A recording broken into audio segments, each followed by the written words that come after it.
अस्सलाम वालेकुम जी, की हाल चाल है जी। वेखण वाले सारे वीर भरा ठीक ठाक हो? अच्छा जी, एक नज़म बोली सी तकरीबन अज तो 10-11 साल पहले ना। वो नज़म काफ़ी लोगों ने पसंद की, काफ़ी लोगों ने सुनी भी, तो बाद च काफ़ी लोगों ने वो दोबारा बोली भी, मतलब काफ़ी मुड़िया ने वो बोली। तो तकरीबन पिछले 1.5 साल तो एक मुड़ा मैनू, मेरा यार दोस्त ही है पिंड का, वो बड़ा फोर्स कर रहा कि यार वो दोबारा बोल वीडियो बना के दोबारा बोल। अज फिर उन्हें मैनू मैसेज किया तो मैं चलो मैं ट्राई करना। तो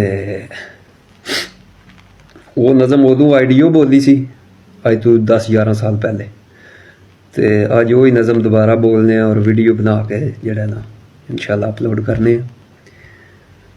तो वो नज़म सी जनाब मेरी, मुड़ा जिहड़ा यार दोस्त मेरा पिंड का आदल नाम है वह, जट अंजरा आदल साहब, उन्होंने पिंड भेडां वाले करके आंदे ने, वो फरमाइश से जनाब ये नज़म मैं दोबारा बोलन लगा। नज़म का नाम है जी, खीर वांग दसंबर का अध नेड़े जदों चढ़िया सी शौक दबई वाला, एक मझ ते ढग्गा भी वेचिया सी, नाले वेचिया सी बीआ मकई वाला। इत्थे आके पे तबूक ढोणे काम चंगा सी दातरी कई वाला, फोरमैन भी साह नहीं लैण दिंदा ते छापर कढिया है रोटी बही वाला। लम्मी तेज रबाब दे हत्थ छुरी भांगा पूरा करे कसर रही वाला।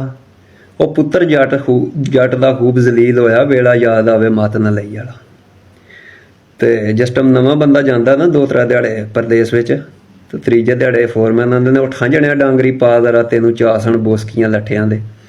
इत्थे आके पे तबूक ढोणे उत्थों नस्से आ डरे पट्ठियां दे।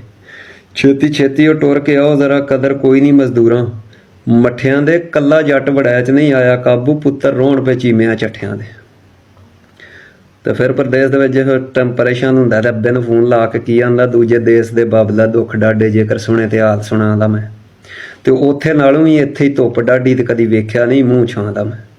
तो जे तुसीं आखो तो वापस घर मैं आ जावां, अज ही हिसाब किताब करांदा मैं, तो सरगी उठ के हुक्का मैं नित पावां, चिलमा कौड़ियां पा छकांदा मैं। ते हाल वाहणे दी ये चंगी जाच मैनू तमाकू विच कमाद दे लांदा मैं, ते वेखण वालियां नूं वड्ड वरियाल लगे गुट्ठां गोड़ के जदों बनियां पाउंदा मैं। ते अब्बे ने अगों आख्या, ना पुत्रा तेरे तो निक्का भी हुण जवान ही है, ते काम सारे घर करा लैंदा।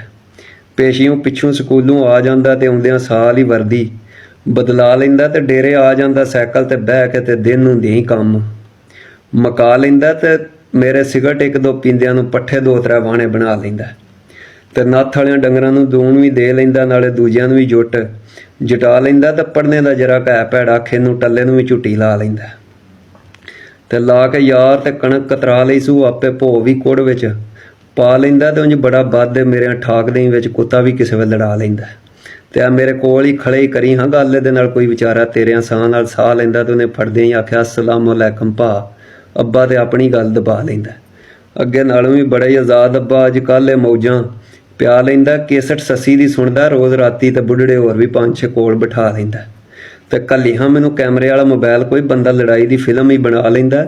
ते कुत्ता मेरा ही बड़ी लड़ाई वाला लंबड़ां दे छीणे नूं भी ढा लैंदा। डग हो के बड़ा दलेर ही है, पंगे बूलियां नाल भी प्या लैंदा। ते 1 to 5 दे मैनू तू घल पैसे अपने स्कूटर दा तां ही चा लैंदा। ते अब्बे नूं आई आ कोई गल चेते, आपे अब्बा ही तेनू सुना लैंदा। ते अब्बे ने फड़ के आख्या, पुत्तर हुण कोई पैसे, ते कल्ली हाँ घर सानू किला मुंजी दे बंदा ला लैंदा। कल्ला ढग्गा ते पता ही वगदा ही नहीं, लब्भे सस्ता ते बंदा अड़का लैंदा। ते मैं सुने उत्थे दी धुप डाडी बंदा कोई सेब सूब लैके भी खा लैंदा। ते सारे आ के पे मैनू दसदे ने जो कुछ बचे सू मोबाइल दे विच ही पा लैंदा। ते वैर किसे नाल किसे दा जटका दा, जो कुछ विच बख्तां चोली पा लैंदा। अल्लाह दे वाले।